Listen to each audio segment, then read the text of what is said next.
Elegant Sea Urchin is a serial oral fiction written, presented, and produced by Swoon as part of the greater Swooncraft Creative. You can support this and all things Swoon by subbing, sharing, becoming a patron, or making a one-time donation. And before the program starts, our oracle had this to say: self-termination is not escape, nor is it cowardly, yet not heroic. It's simply a way to shorten your time around those who love you. You, listening, thanks, and enjoy. Bonilla gave me chocolate. Enzo wagged his tail. I don't know that it actually was chocolate. Chocolate it's a myth from text. Something about a cuckoo bean that went extinct. But this smooth, dark brown drop-shaped thing she gave me to eat didn't taste like anything I'd ever tasted before. It was sweet and bitter, very, very rich. I had slumped to the ground and was unconsciously breathing Enzo's rotted egg and coal stench for some time as I mulled over this flavor and the situation. See, listeners, I'm not so surprised by the chocolate. It's like the rail spike that was gently scraping against the ground as Enzo adjusted how he laid on my lap. What I really think, well, I guess I agreed with Bonilla. I was low tide.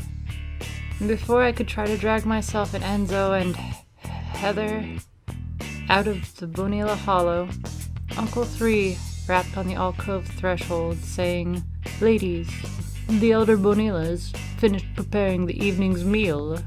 And Bonilla said, "Thanks, 3." As the uncle eyed Enzo before leaving, Bonilla began removing her skirts. Sure enough, where I expected to see a prick, there were no such parts. She was saying something that completely slithered past me. I asked what she said, and Heather replied, "I just thought I'd put on the matching dress to yours. Ought I not? There wasn't anything wrong with that, but what?" I stood, and as her blue flecked red wine dress was still falling over her, I grabbed her hand. "Come on, Enzo. I ate, and you can spare the meal since you live in soup." She said I always say that. And before getting out of Bonilla's alcove, I thought I caught sight of her mostly familiar features blush, her eyes opening wide enough to finally see what color they were, and that they were green, like a hill I used to play on. You know, a lot of my youth, well, I know plenty of you listening are older than me. I know I am still a youth, but when I was a little inkling, I had a friend. He had moved here from the Jagged Plates with his family and uncle, their family name Aya, their uncle X. Until this debacle at the Bonilla Hollow, it was the first uncle I had met past F.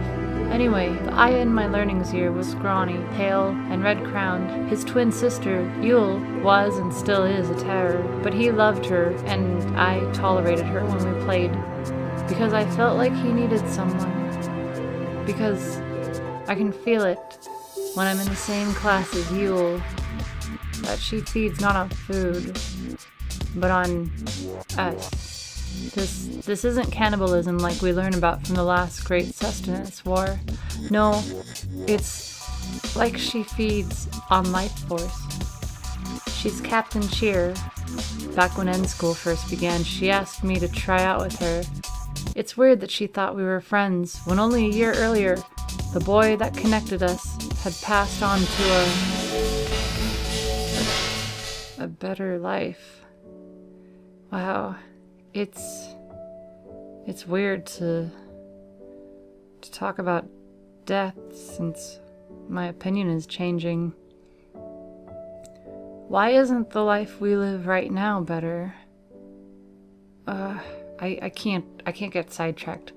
I'll make a note to talk about this soon. I told her no, which surprised her because I was the one who danced a lot when we were small.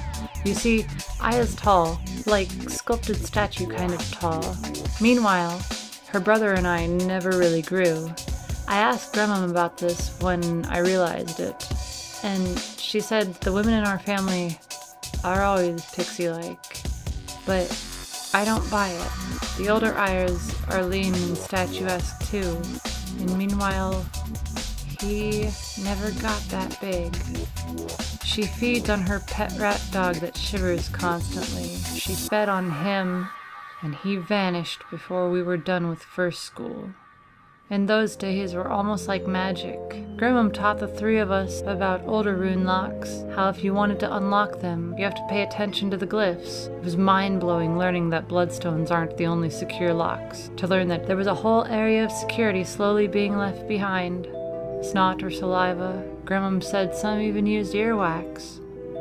And some of the most secure, like bloodstones, could be specific to individuals or bloodlines.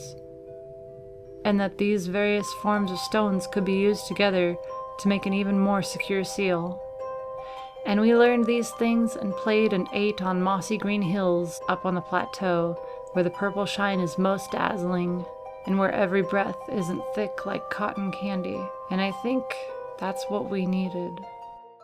We were about to get settled at the Bonilla table, the elder Bonilla smiling at us. His hair was genius wild, and he was a little soft around the edges. In spite of his fighting obesity, which was more obvious when I saw the minnow portion, was how, behind his eyes, I could sense that the elder Bonilla had likely lived for over a millennia.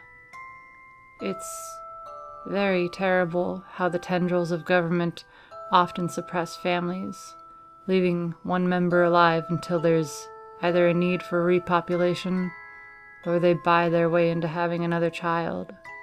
I told the elder it was a pleasure to meet him, but we had somewhere to be.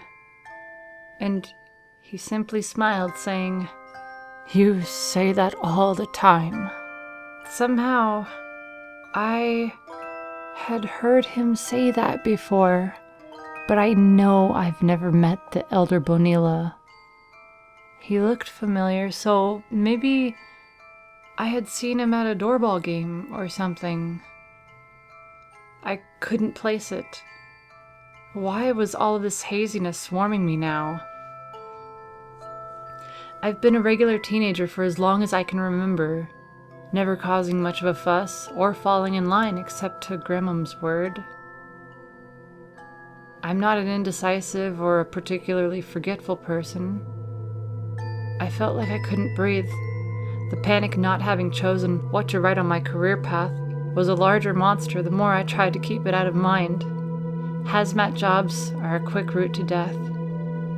I don't want to die swiftly or young. I think Grandma knows that, but she can't figure out where else to place her suggestions. But maybe she's worried I'll turn out like her daughter, my mother, and be someone restless and scattered across the world. Or turn out like my father, too cunning and smart for the family's good. Or maybe those tidbits I've heard from Grandma are false, and she fears a career where I can think and challenge myself will lead me to a truth she doesn't want me to know. I told myself I was awful. Grandma isn't that deceptive. And when I came out of this spiral of frustration, I didn't realize we were running. We were far from the caves. I didn't let go of Bonilla's hand the whole vertical jaunt. Bonilla was breathing no harder or no easier than me when we stopped on the green hill.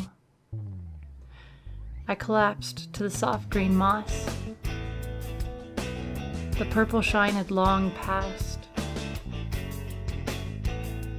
There was no tangerine flecks on the horizon, no last light of the day.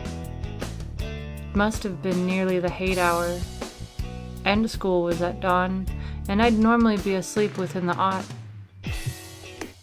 Dark had settled, and the smog was rolling in, but breathing was so much simpler here in spite of it. Bonilla laid with her head near me, her body off in some foreign direction. We were quiet, and I didn't know where to begin.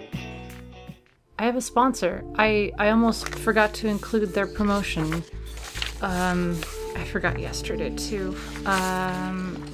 Here. Tenenbaum Bloodstone Brushes and Cleaners. They are the Cove's #1 seller of rune lock cleaners.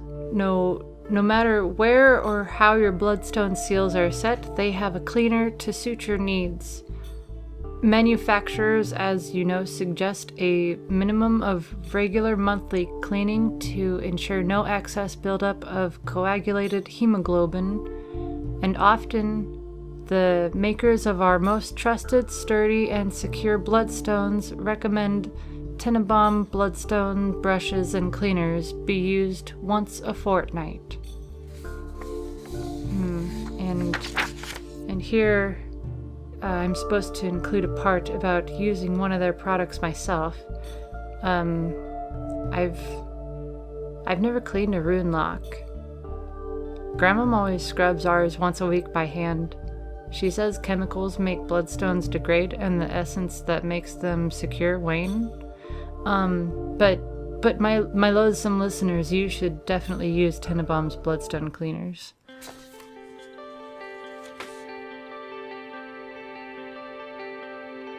And in the twinkling hate, I couldn't find any other way to breach the subject.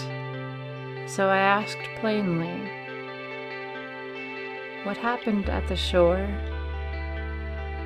Heather smiled, craning her neck to meet my eyes, and began after a soft sigh.